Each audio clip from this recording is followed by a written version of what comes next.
Welcome to Deal Nation. On the show today, we're joined by Justin Silverio, the founder of Invelo and Open Letter Marketing. Justin, how are you? Excellent, Michael. How you doing? I'm doing great. Happy to have you on the show today. I love what you guys are doing over at Invelo, and I want to get the people all the details. And I just love your guys' approach to real estate investing in general. So happy to dive into it. Excited to dive into it. We always start with origin stories here. Everybody kind of gravitates towards real estate investment for their own sort of unique reasons. So how did you catch the bug? What got you involved in the biz? Yeah. Back in about 2009, 2010, I was working in accounting, and I always knew I wanted to do something on my own and start my own business. My father owns his own business, my brother, my uncles. So I knew I had that entrepreneurial spirit, but I just didn't know where to gravitate. And my father was in construction for his whole life. He had a construction company.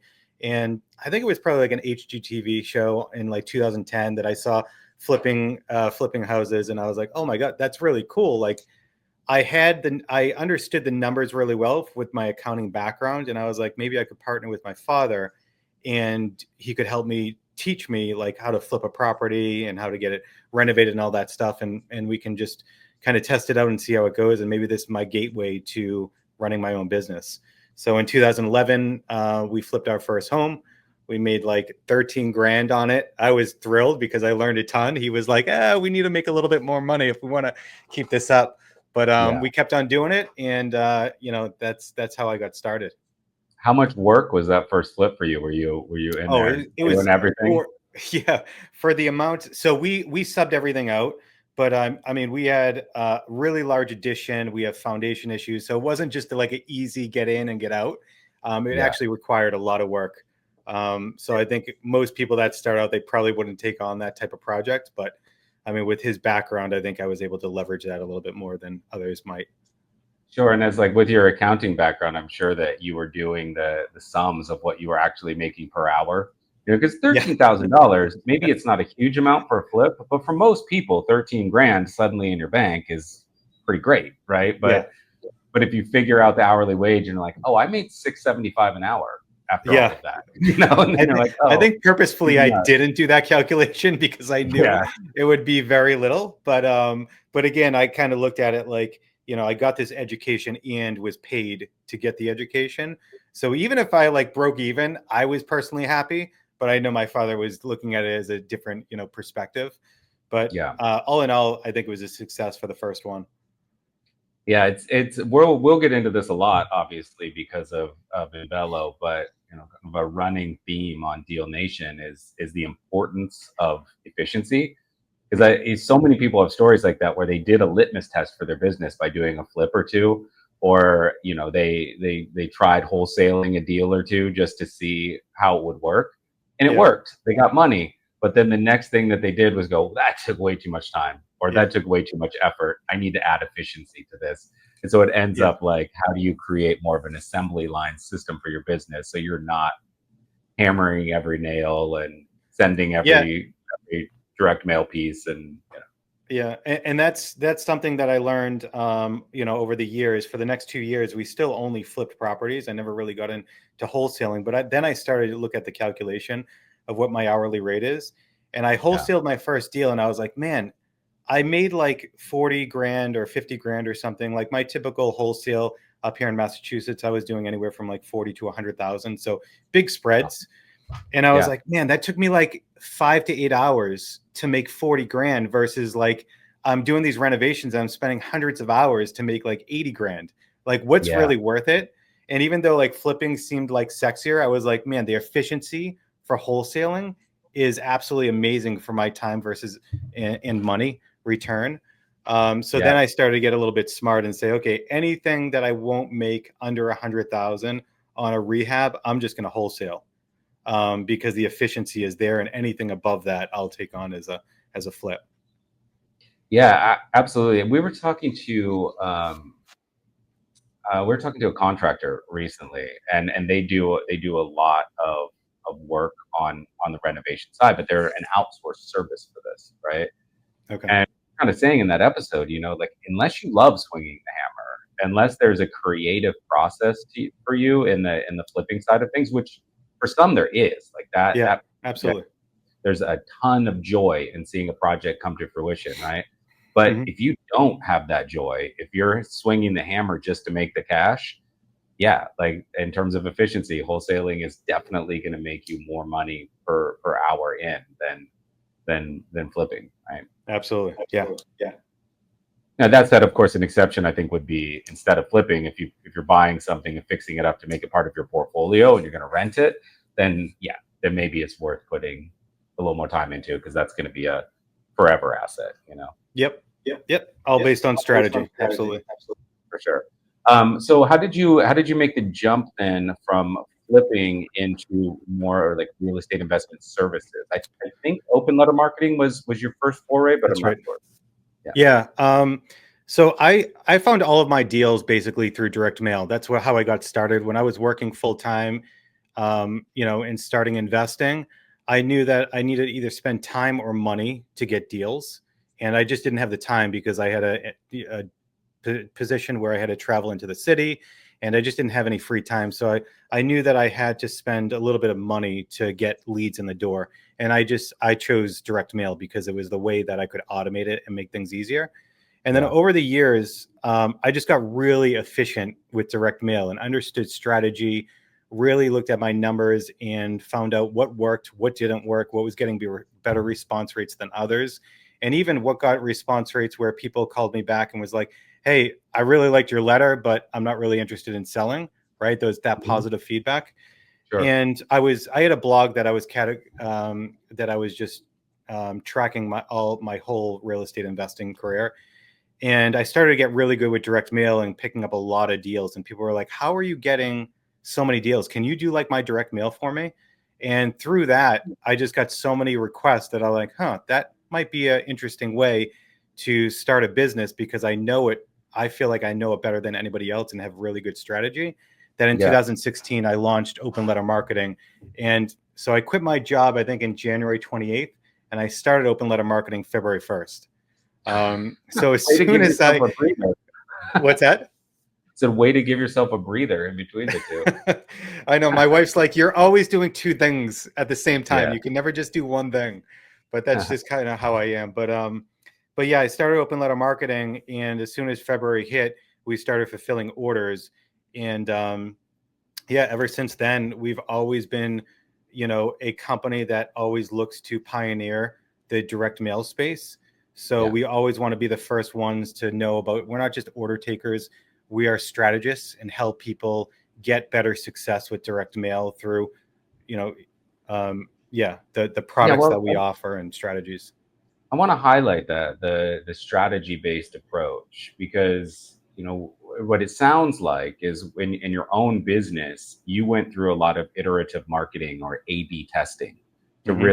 really see what hit, so you would know the difference between what hits in certain markets, what hits with certain seller profiles, and that level of, it's something that we really preach at Launch Control, of just really looking at your data and trying to determine what the story is within that data, Hmm. so that when you're speaking to somebody who is free and clear on their home, it's a different conversation than someone that has money worries. It's a different conversation than somebody who's an out of state owner and is really comfortable with the property purchase and acquisition game, right? Hmm. So A/B test, right? And so it sounds like a lot of the success that you then carried over into your business model came from like the importance of actually having a strategy, as opposed to what we often see in this industry. Let's get a bulk discount, send out the same message to Yes. everyone, see what Yep. happens.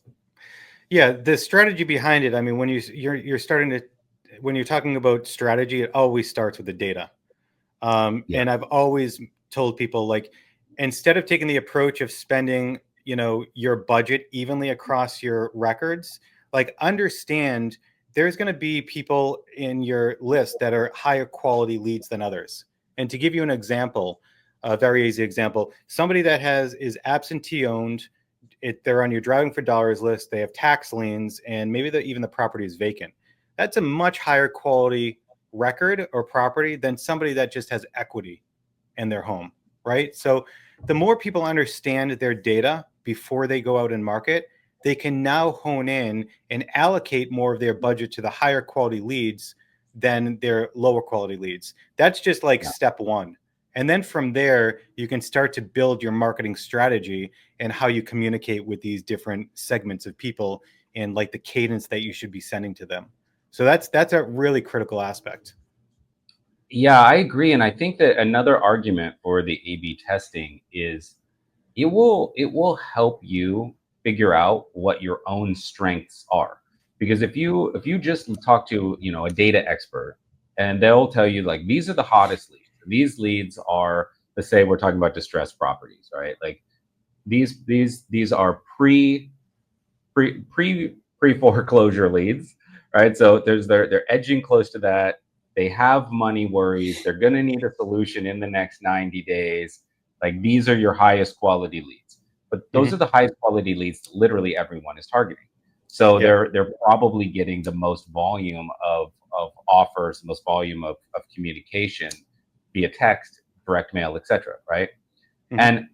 And more importantly, it might turn out that some people are just great at problem solving for people when they're in that space, right? You might find that you're really great at talking to out-of-state landlords. Like you just know how to connect with them, and Mm-hmm. that's your jam basically. And when you have the data to back that up, and you're like, oh, I closed 60% of my deals from out-of-state landlords. That's kind of my niche. That's kind of my sweet spot. Then you don't actually need to target necessarily the list that the strategists are telling you are the hottest leads, right? Because your Mm-hmm. hot leads are matched to what your skill set is as a Yes. sales Yeah, rep. I agree, and that's all about tracking, right? It's Mhm. understanding. That's a big thing that I think all investors should be doing, no matter if they're just starting out or not, is track where your leads are coming from. Track which deals you're closing, where you're having success, because somebody else could say, these are your highest quality leads here, like you mentioned, but they might not be for you. You might be getting much more success somewhere else. So understanding that and refining your process and knowing what works best for you is going to be really important, because even let's talk strategy. If person A has a strategy that they want deals and they'll close deals that they can make 10 grand on, and another person wants to close on deals only if they're making 50 grand, right? You have completely different strategies. So what works for person A might not work for person B. So when people compare, it's always like really tricky. Just be careful on what you're comparing to, because they might have different strategy, different geography, location.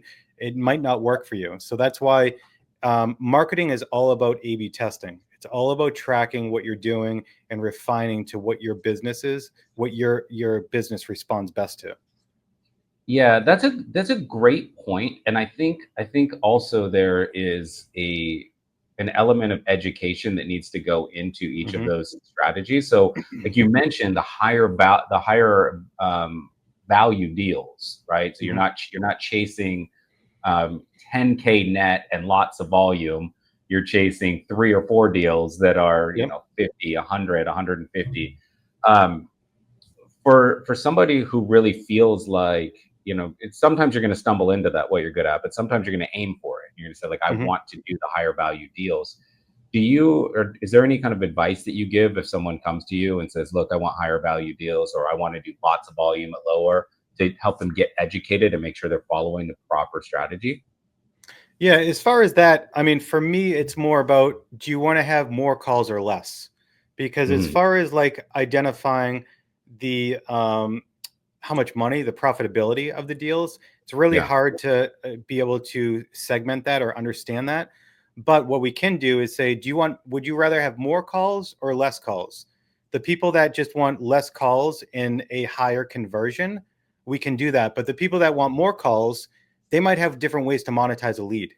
So for investors that have like a real estate investing with wholesaling, flipping, rentals, all that stuff, and a real estate agency, we want to get them as many people calling as possible, because they have just more tools in their toolbox, right? Sure. For the people that just are like, hey, I only do flips, or I only do wholesaling or anything like that, they might not need all these other calls from people that want to sell but list on the market. So Yeah. we will create different segments and make sure that they're targeting the right leads for that data.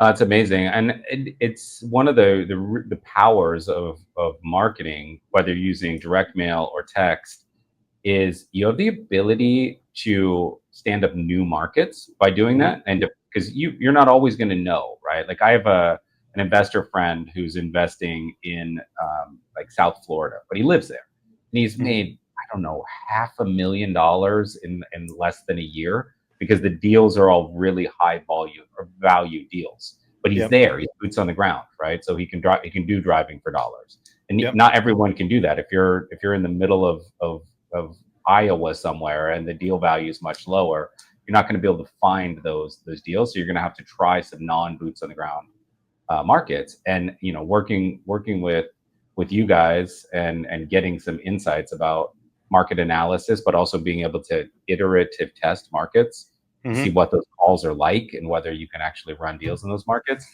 It's a great way to test it out.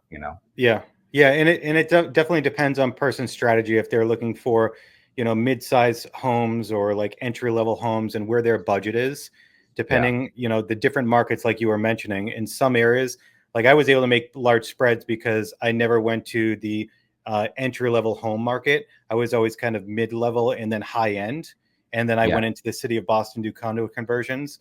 So depending where you are, you have more opportunities, and even like you can do zoning plays, you can do like really cool niche stuff that make you a ton of money. So it's really just where people are focusing. Yeah.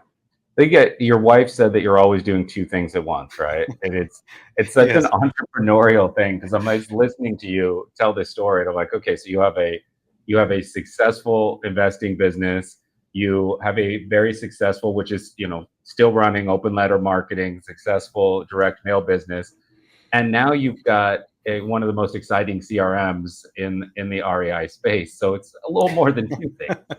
So, given that you had this really successful track and you were able to kind of imprint your own philosophies into the businesses that you were building, what was the desire to do that one more time, or at least one more time, and launch Invelo? Yeah, for me, it's really like where is there a void in the market and where am I struggling? And that's when I started open letter marketing. Is like there's a huge void in the market for any direct mail vendor that focuses on strategy. I want to solve that because I want to provide the success that I'm getting in my business to other investors. And I think it all stems back. I think internally I've learned that I just love educating people Hmm. and like teaching people proper techniques and ways to do it, because most people that come into real estate investing, they don't go to school for real estate investing, and they don't No. really know business, in general. They might have a niche and understand, like maybe they were a marketing executive before, but they don't know the other aspects. And I love providing that and letting them know like all the pitfalls that I've had and sharing that information so they don't make the same mistakes. So I think that's where it stems from. So once open letter marketing started, the next thing for me was CRM. I always loved technology, and I was having a huge issue with being able to organize all my data throughout my whole sales process into one area. I would have many different software platforms that some help me out on list building, some help me out on like prospecting and marketing, some help me on like lead management, and another one helped me out on like dispositions or like renovation. And I looked at that, and I heard that a lot from our customers with open letter, the same exact thing. And they're like, we can't like compile all the information and the analytics through our whole platform because nothing talks to each other. So on your deals, people have like, I'll give you a very easy example. A lot of people, over the years, they had different phone numbers for each different type of list that they're marketing to, right? And Hmm. the reason they do that is because they're tracking to understand how many calls did I get off of this list? Where am I getting the most deals? Because there's no software that can look back and say, in the platform, we already know where these deals come from. We know what list or list that they're associated with. So that's Yeah. kind of where it all stemmed from. We created Invelo because we wanted to solve that need in the industry that nobody was able to get. And we started kind of fulfilling that back in 2020. I think I started internally. And then we launched Invelo 1.0 in 2022. And a month and a half ago, we just launched Invelo 2.0 that really changes the game for the industry. Congratulations. Like Thank it's a you. big move. And I've worked in a bunch of different industries, done a lot of different sales and marketing specific kind of roles.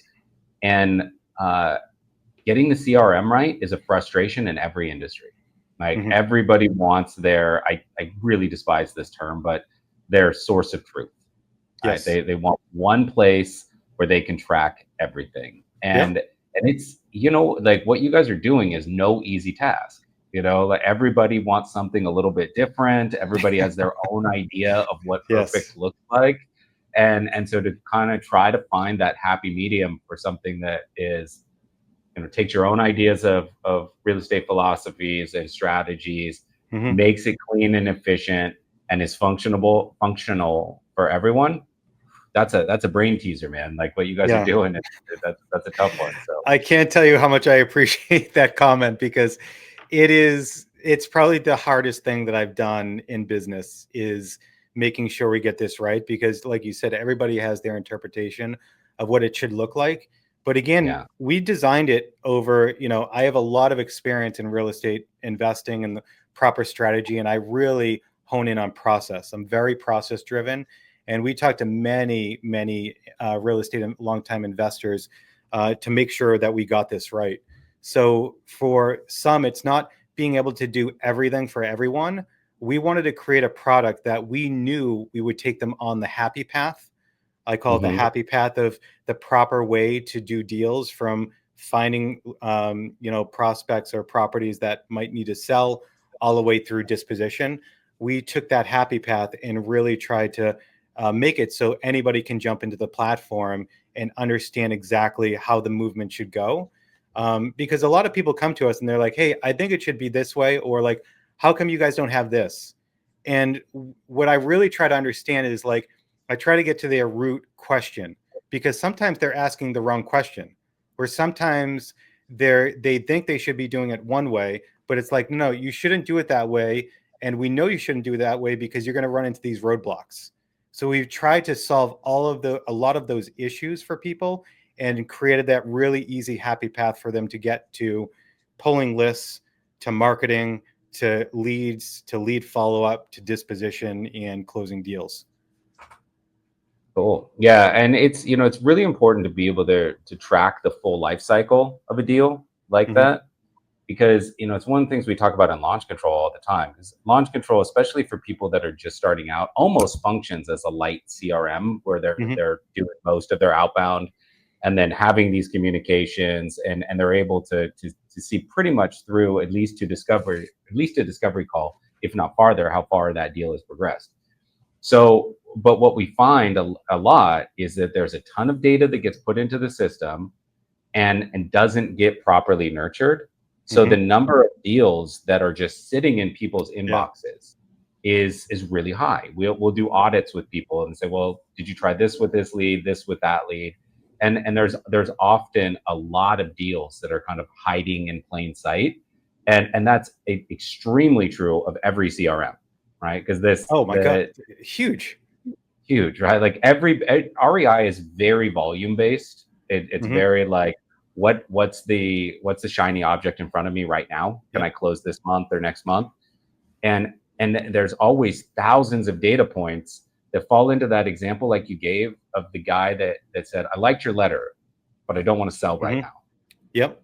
Right. Like you send him a letter because he hit certain distressed points on a data sheet, right? Like Mm-hmm. you didn't send a letter to a guy that bought a house that's 2 years old in a new development in town and Right. it's completely turnkey, right? Yeah. Like Yep. he got on your list for a reason. So there's, there just because he doesn't want to sell right now doesn't mean he's not going to want to sell in 6 months or That's 18 correct. months even, right? So Yeah. CRM is super vital for that. Like in Yeah. I like mean, you talk to any investor, I mean, they're going to tell you that 80, 70, 80, 90% of their deals come through follow up.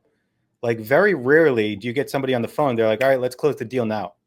It's always about follow up. So there's so many times that people don't do the follow up. Just by doing that follow up and being consistent is going to allow you to close so many more deals with no additional money spent for marketing. It's just following exactly. up with those people that already called in. You already brought them on the list, like you mentioned, right? They're on your list for a reason. They called in. they said, maybe I'm not interested right now, that doesn't mean they're not going to be interested in 6 months from now, because it's all Yeah. based on time and circumstance, right? When time and circumstance meet up, there's an issue, like they run into a circumstance that they have to sell and they want to sell at that time that you call. That's all that it is, that you need to close a deal. Those two things. So the lead follow-up is probably one of the most critical things after you spend that money to get them on the phone in the first place.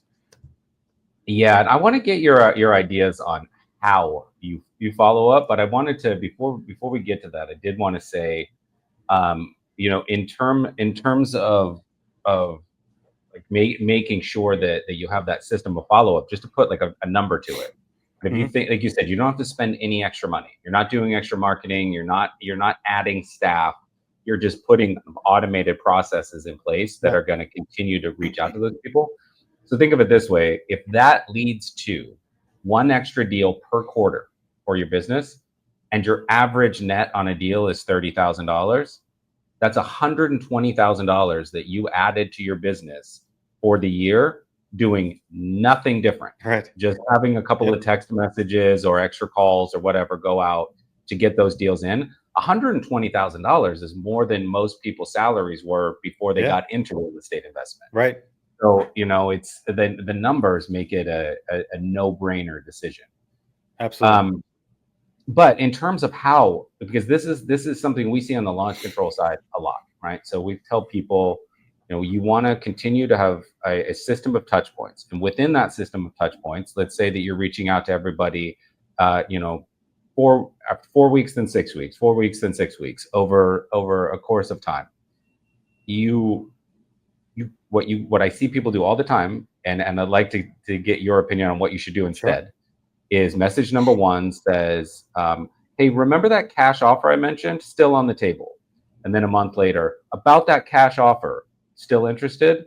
And then 6 weeks later, so cash offers, I still got them. And then, and it's just on down the line. It's one Yeah. message repeated ad nauseum: cash offer, cash offer, cash offer, Yeah. which goes completely white noise really quickly.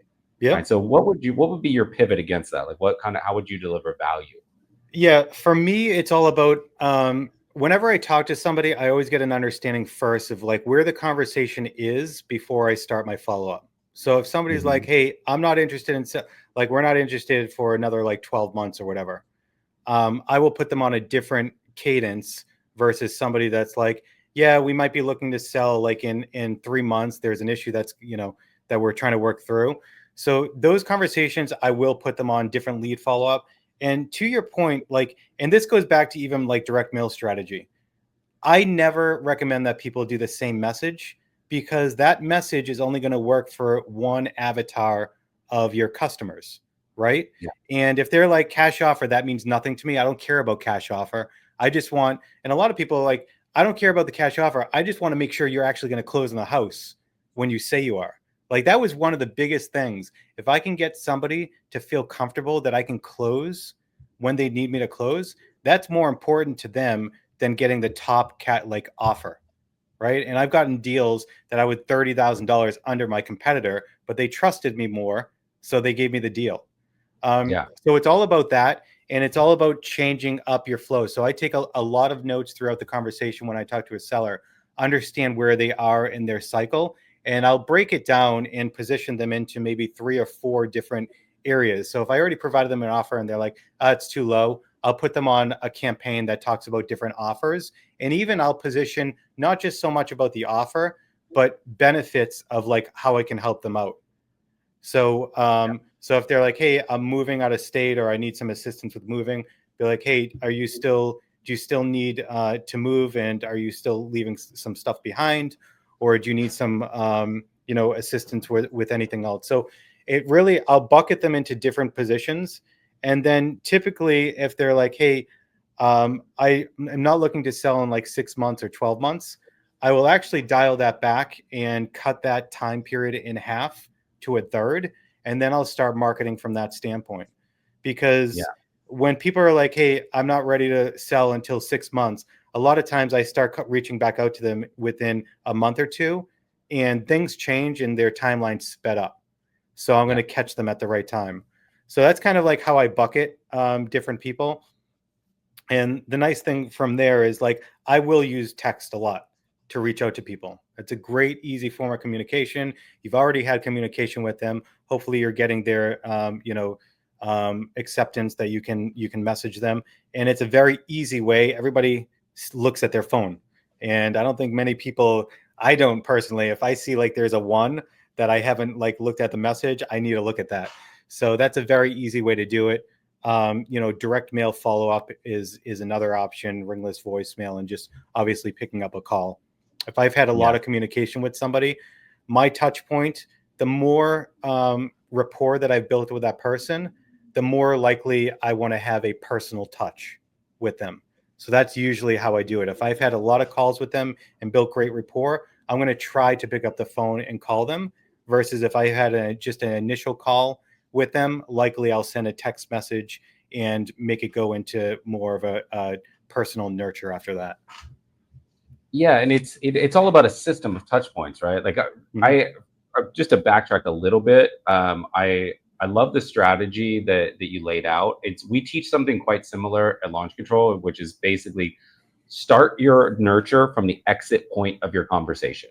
So if you've had a full discovery call with someone and they gave you certain information and it's in your notes, that's going to change the exit point of your conversation, right? Mm-hmm. As somebody who just sent a text that was like, and maybe down the line, but not right now. Right? You Yep. don't know anything about the house. You don't know Right. anything about their motivation. That's a different exit point. So, of a different starting point to your conversation. And like you said, it's probably 4 or 5 profiles that most people fit into.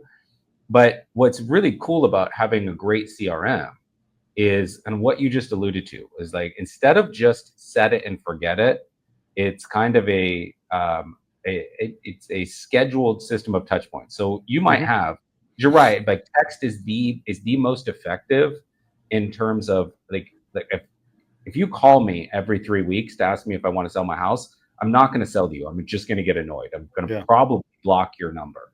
But if you send me a text and it's not too aggressive, it's just giving some value. I love the explanation, the example you gave, where I get a message that says, "Look, I've closed. In the last year, I've done 15 deals in the local area. 0 have Mm-hmm. fallen through." Yep. Right? And like that is as a text message. Great. It's in my thread. I might not respond, but it's in my thread. But what I love that you added to that is, instead of just letting it be text and have text be your entire nurture strategy, Mm-hmm. put a reminder in the CRM to call. 3 text messages, then call, Yeah. or 3 text messages, then call, then send a piece of direct mail that has like a unique value prop, Yep. then let the text messages continue from there. And it will be that combination effort of text, call, even some direct mail, where you showed the seriousness of your business and the seriousness of your offer, and they came around. Yeah. The omni-channel approach to marketing and follow-up, I can't tell you how powerful that is. So, like, if somebody's just sending direct mail, they can do great, but combining direct mail with like texting, like the ability to increase your response, it's ridiculous. It's Yeah. so it increases your response rates by such a larger percentage that it's a really great combination. And just with lead follow-up, because like I mentioned, people respond to different forms of communication. Some people might not want to talk to you and have a text or even answer a call. I never answer a phone call unless I know the phone number. So you're never Yeah. going to get me on the phone. You'll leave a voice message and I'll be like, I'm not going to follow up with you. But if you text me, I'll definitely be looking at that and likely respond if I'm interested in it. So that's a much better form of communication with me. And even going down Yeah. to the nuance with direct mail, some people will reply or respond to postcards. Other people will not respond to postcards. So I've even found, like, in certain areas when I was marketing, I would never send postcards to a certain demographic because I knew I would never get responses. I'd have to send them handwritten letters or professional letters. I would get so Yeah. many more responses. In other areas, postcards worked great. So when people say, try direct mail, you not just have to try direct mail and just try postcards, but you have to vary that up. And that's where the strategy comes in the testing. Yeah. because some people might not need to spend the extra money on letters. They can do really well with postcards in their area if as long as they have a test case. Yeah, and it's about understanding how to use those different marketing channels at different stages of the conversation, right? Mm-hmm. Like everybody wants to know, what should I put in my direct mail piece or my direct mail offer as the first touch point? What should I say in my first text message to get a Yep. response? What should, everything, what should I say in a cold call if somebody picks up, right? It's always that first touch point gets all of the attention, Mm-hmm. but it's a series of touch points that wins the deal, right? So Yes. Yes. if you Yeah. so if you think about like uh, automated voicemail or whatever, right? Mm-hmm. Recorded voicemail. If you have a strategy for that, so like this is off the top of my head, but just as an example, right? Like you send a text message, the text message kind of frames the offer, right? And Mm-hmm. then the follow up that you have is through recorded voicemail, and you want them to hear your voice, you want them to Yep. hear tone, right? And it doesn't even really have a call to action necessarily. Like, again, using your earlier example, the recorded voicemail might say something like, hey Justin, I know that we haven't worked together before, but I did want you to know that my company closes on average about 4 or 5 of these deals every month in the area, and we've never had a deal fall through. Everything will Mm-hmm. be processed with a local title company, and if we say that we're going to get this deal done, we deliver 100% of the time. Thanks. Yeah. Right. And it's just you're alleviating a fear, but you're also letting them hear your voice, letting them hear a little tone in your voice, and you're not asking them to do anything. Yep. You're just asking them to listen. And Yeah. that touch point could be really effective. That could get them to answer the text or pick up the phone, 100%. Like one of the best strategies that I absolutely love is sending a direct mail piece. And like you said, the strategy is I mean, for me, strategy is always consistency. Consistency will outweigh anything else. You can send the worst marketing message that you want. If you are consistent, you'll get deals. But if you're inconsistent, it's going to be really hard for you to get deals because it takes time to build momentum. And what we find is, you know, starting out more vague message and then getting to more specifics and benefits through the campaign so people learn more about you builds that trust and rapport. But sending the direct mail piece and then following up with either a text message or a ringless voicemail saying even something very easy like, hey, I sent you something in the mail about your property. If you can, just let me know if you got that. Right? That's it. And the response rate from that is, I mean, that really, it can take your response rate from either a 0.5% to 1% with just direct mail. We've seen it go up to 9-10% with just that Yeah. additional message at the end because you're combining both of them. So now there is a feeling like somebody is on the other end that wants to make sure that you got something and they're looking in the mail for it. So the connection and the omnipresence is really, really powerful. Yeah, no, I love that. It answers the question, is this real? Right? Mm-hmm. Which Yep. uh, the sellers almost always have, right? Right. Like unless Yeah. they've dealt with wholesalers, unless they've dealt with land purchasers before, holding company, they're gonna have the question like, what is this? Is this real? And if Right. that simple voicemail that, in not so many words says, yes, this is real, they like get up to 9-10%. That's we did the math on the retargeting before. If you got one extra deal per quarter, Right. imagine how many extra deals you get from that, right? Like there's a Yep. real, like you were an accountant, like, there's a real like, budget line item for that, or Yeah. income from that you can kind of depend on, right? Because Absolutely. if you got the right closing processes, how many of those you're going to close. Mm-hmm. 100%. 100%. So who are you guys working with? Do you have an avatar client? Are you kind of all over the place in terms of people that have adopted Invelo as Um, the CRM? yeah. So in Velo, I mean, our core focus of people that are doing, 3 to 5 deals a month and are looking to scale. It's really anybody Okay. that's have an understanding of how to close deals. They've closed deals in the past and are looking to scale. That's generally our core avatar. But with that said, we have a lot of larger investors that do quite a bit of marketing in our platform.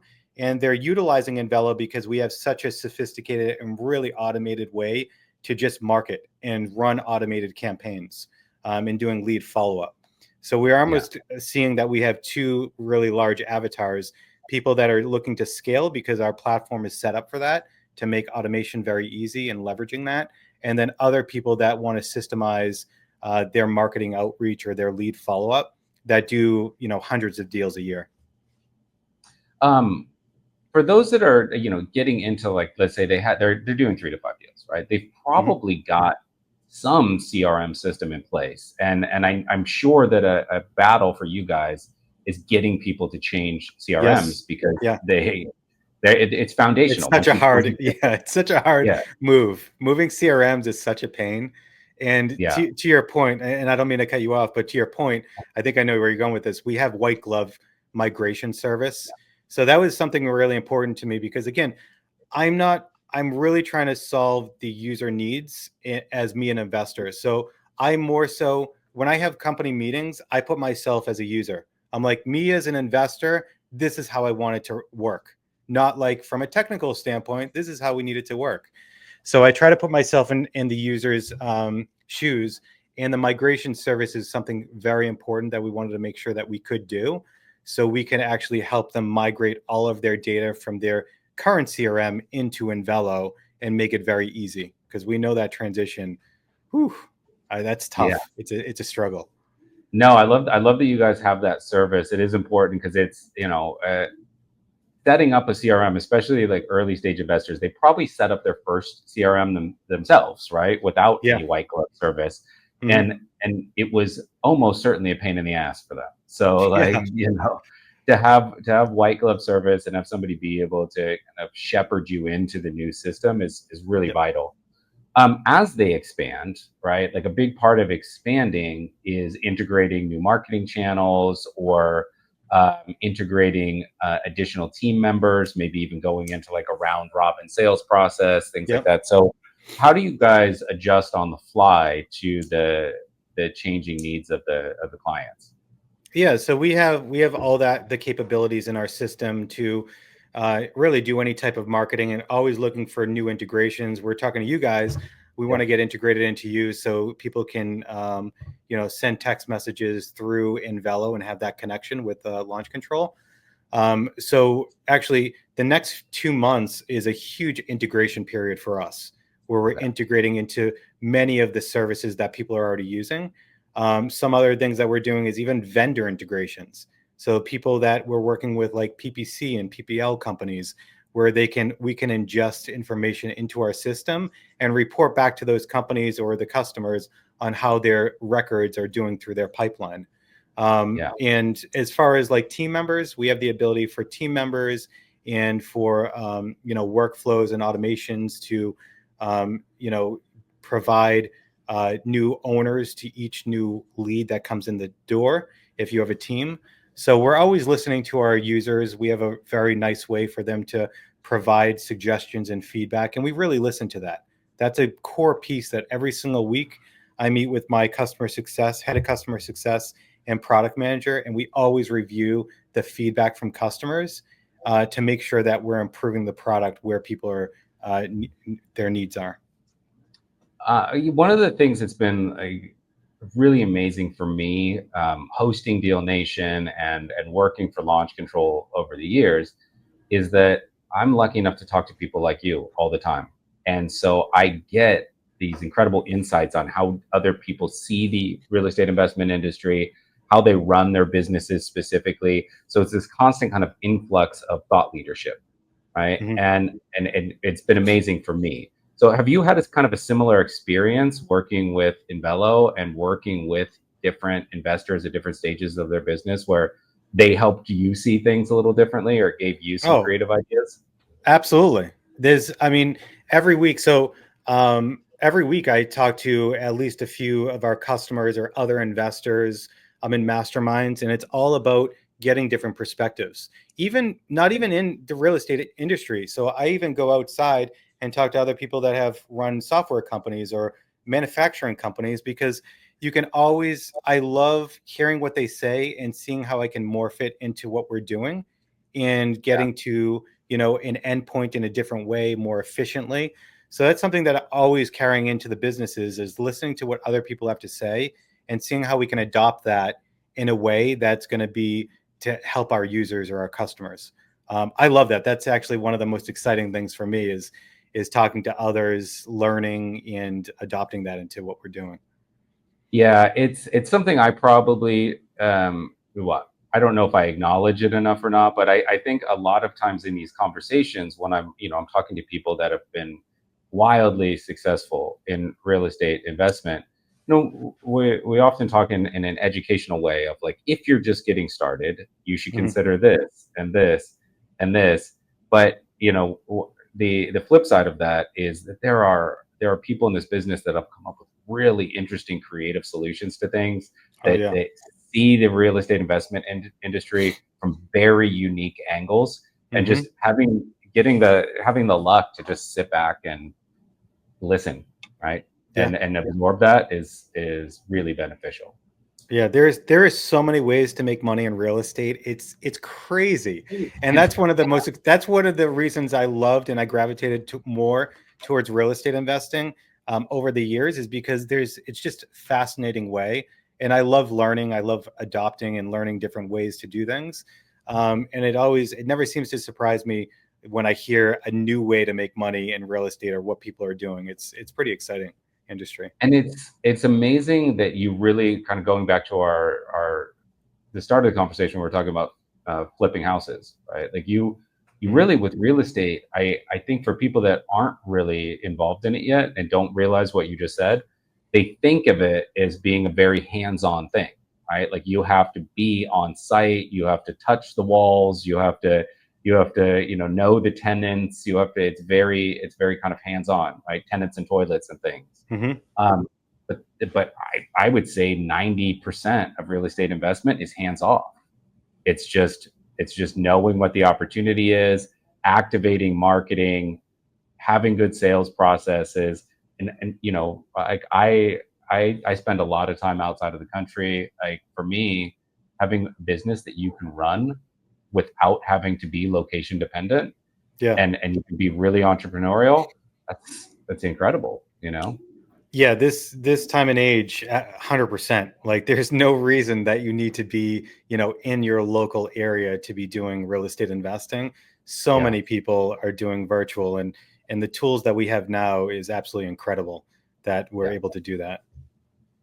So on the topic of things changing, where do you see things going in the real estate investing industry? I know everybody's always got strong opinions about where we're going to go in the next 1, 3, 5. So what are you thinking?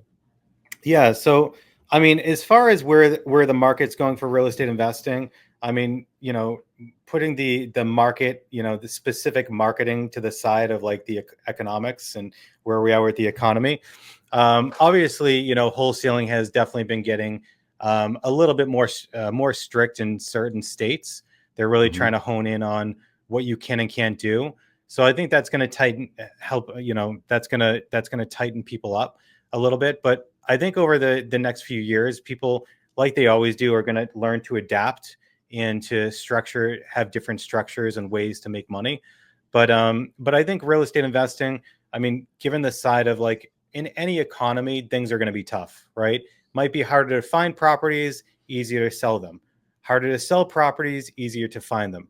So, through those ups and downs, that's always going to happen. Like, regardless, there'll always be ups and downs. You just have to have the ability to be able to shift and adjust. And we saw that a lot in 2020 when COVID hit. Like, that was one of the biggest adjustments I've ever seen in real estate investing. People either stop doing investing or like reset and try to figure out how they adopt.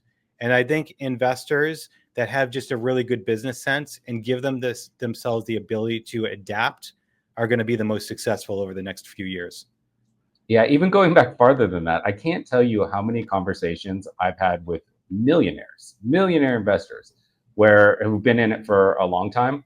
And I would say, well, how about 2008? Were you able to get through that without any problems? And to a person, they say, oh God, no, I lost my ass. I Yeah. got knocked down big time. But they came back very quickly and are Hmm. now multimillionaires, have Yeah. incredible portfolios, are running really great, efficient businesses. They pivoted. They're running very different businesses than they did Yep. in 2008 or 2020, but opportunities always pop up, like you said. So 100%. Yeah, yeah, good entrepreneurs and business owners, they'll always find a way to make money, yeah, right? And I think that comes down to, like, knowing when to pivot, how to pivot, and if something's not working, no one just throw your hands up and be like, okay, this isn't working. We have to abort and go over here and start over or something new. yeah. So I've seen that with many investors, and it's really impressive when people give themselves the ability to make those shifts and act quickly. Yeah, absolutely. All right, so I don't want to take up too much of your time, but want to give you an opportunity to tell everyone how to get in touch with you, and at Invelo, Open Letter Marketing, both. We're going to put all of the links, anything you mentioned now, we'll put in the episode description below. So if you're listening now, go down to the episode description, click through, connect with Justin and his team. Go ahead. Where can Awesome. people find you? Okay, cool. So so Open Letter Marketing, it's openlettermarketing.com. So anything related to direct mail strategy, we can help you out there. We even have a tech product, which is pretty cool, that integrates. If you don't need a CRM and you already have one, we can integrate right into an existing CRM, which is really cool, that we came out with early last year. And then for Invelo, it's inveloapp.com. So that's a full CRM, full marketing capabilities, list building, lead follow-up, workflows, analytics. So it has all of that within. And then if you just want to reach out to me, it's justin@inveloapp.com. More than welcome to reach out to me, ask me any questions, or just say hello. Perfect. And as always, guys, if you're looking to get into text engagement for your business, or you're already using text engagement for your business and want to talk about how to use kind of combination strategies with open letter marketing, or how to use combination or omnichannel opportunities with Invelo, reach out to our team, ask us, let us know that you're working with Justin and his team, and we'll plan accordingly with you all. Absolutely. All right. Well, thanks, Justin. That was fun. Appreciate it. Thanks, Michael. Appreciate it. All right. Bye.